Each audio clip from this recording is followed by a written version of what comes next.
वैदिक पर्सपेक्टिव के इस YouTube चैनल को सब्सक्राइब करें, वीडियो को लाइक व शेयर करें। ओम आवह कुत्समिंद्र यस्मिन् चाकन प्रावो युध्यन्तं वृषभं दशद्युम्न शफच्युतो रेणुनिक्षत द्यामुच्च वेत्रेयो नृषाह्याय तस्थौ। रक्षा की कुत्स की, इंद्रियों को वश में करने वाले ने, जिसमें कामना की, प्रकृष्ट रक्षा की, युद्ध करते हुए वृषभ की, दशद्युम्न की, शफच्युत रज ने अथवा धूल ने प्राप्त किया, द्यौ को ऊपर स्थित हैं दो क्षेत्रेय पुरुषों के सहाय के लिए। यह मंत्र जो लिया गया, यह ऋग्वेद के प्रथम मंडल के 33वें सूक्त का यह 14वां मंत्र है। धर्म के 10 लक्षण निम्नानुसार हैं। धृतिः क्षमा, दमो अस्तेयम, शौचम इंद्र निग्रह, धी विद्या, सत्यम अक्रोधो, दशकम धर्म से लक्षणम या धर्म लक्षणम। मनुस्मृति 692। धृति अर्थात धैर्य, क्षमा, दम, अस्तेय शौच, इंद्रिय निग्रह, धीर अर्थात बुद्धि, विद्या, असत्य, अक्रोध, ये धर्म के लक्षण हैं। ये धर्म के 10 लक्षण हैं।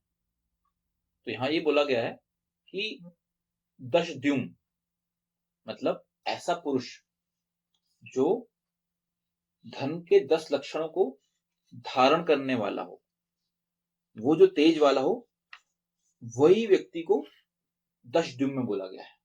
तो आप ऐसे मतलब ये जो शब्द है, वेद का जो शब्द है, ये शब्द के यूज के फिर आप बहुत सारे कैरेक्टर्स के नाम भी, धृष्टद्युम्न जो था, एक जो कैरेक्टर था, वो इन्हीं शब्दों से ही फिर निकल के बने। मतलब ऐसा व्यक्ति जो धर्म के 10 लक्षणों पे चलने वाला, सबके नाम जो है वेद के इन वर्ड से ही फिर आगे भी नाम करके बने हुए। तो यहाँ ये बोला जा रहा है कि एक व्यक्ति को सही मायने में धर्म के 10 लक्षणों पे को धारण करने वाला बनना चाहिए, तब वो धर्म के तेज से प्रकाशित होता है। अब क्या क्या थे ये कि पहला तो धैर्य। अगर आपको धर्म क्या, पहली बात तो धर्म क्या, धर्म मतलब जो कि आप वेद के अनुसार जो भी आप कार्य कर रहे हैं, वो धर्म की श्रेणी में आता है। क्योंकि वेद क्या है, वेद है अनंत ज्ञान। वेद है मतलब पूरी ऐसी बातें जो कि आपके जीवन में काम आएंगी, और जीवन में आप काम आएंगी तो क्या करोगे, पूरे जीवन भर क्या करना है, आपको कर्म करना है। तो जो भी कर्म वेद के अनुरूप है, वेद जो जिनको वैलिड बोलता है कि ये कर्म वैलिड है, वो सारे के सारे कर्म आपके धर्म हो गए। बहुत सिंपल डेफिनेशन है, धर्म की तो और भी डेफिनेशन है, बट वेद के अकॉर्डिंग जो अपने को समझ में आती है, जो बहुत इजी डेफिनेशन आप समझ लें उसको समझने के लिए, या धारिती सधर्म, बहुत सारे डेफिनेशन है, लेकिन इजी डेफिनेशन ये समझ लीजिए, वो सारे कार्य जो वेद के अकॉर्डिंग है, वेद के अनुरूप है, वो सब कार्य धर्म हो गए। और जो कार्य वेद के अगेंस्ट है, वेद उसके बारे में नहीं बोलता करने को, या वेद मना करता है उन चीजों को करने को, तो वो आप करते हैं, वो अधर्म हो गया। तो ये सिंपल सी डेफिनेशन है समझने के लिए। मतलब क्या, धर्म जो है वो आपके कार्य पे निर्भर है। हम लोग क्या करते हैं, हम लोग धर्म को मानते हैं अपनी मान्यता के अनुसार। हाँ, वो गलत है कि मैं हिंदू हूं, मैं मुस्लिम हूं, मैं सिख हूं, मैं ईसाई हूं, मैं ये हूं, मैं वो हूं, मैं जैन हूं, मैं बौद्ध हूं, मैं जो भी हूं। क्या हमें लगता है कि हम उस धर्म में पैदा हो गए हैं? ये धर्म नहीं।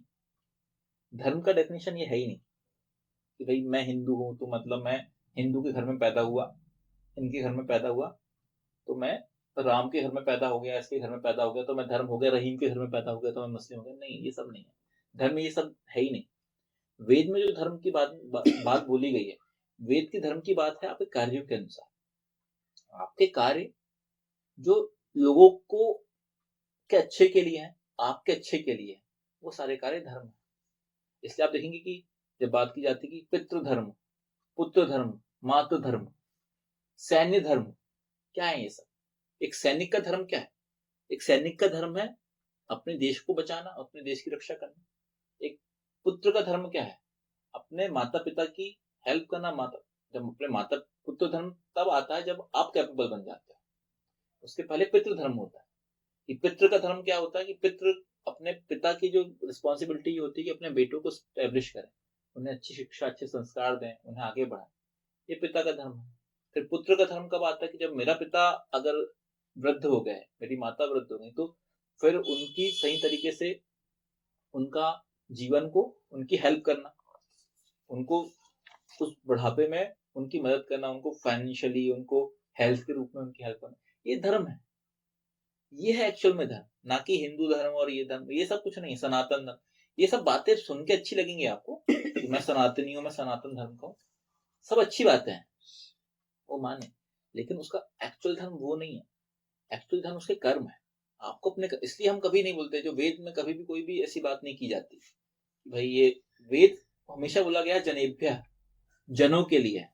वेद कहीं पे ये नहीं बोला कि हिंदुओं के लिए, ऐसा नहीं बोला गया है कि वेद किसी हिंदू के लिए, ऐसी उसके लिए नहीं है, इसके लिए नहीं, वेद सबके लिए है।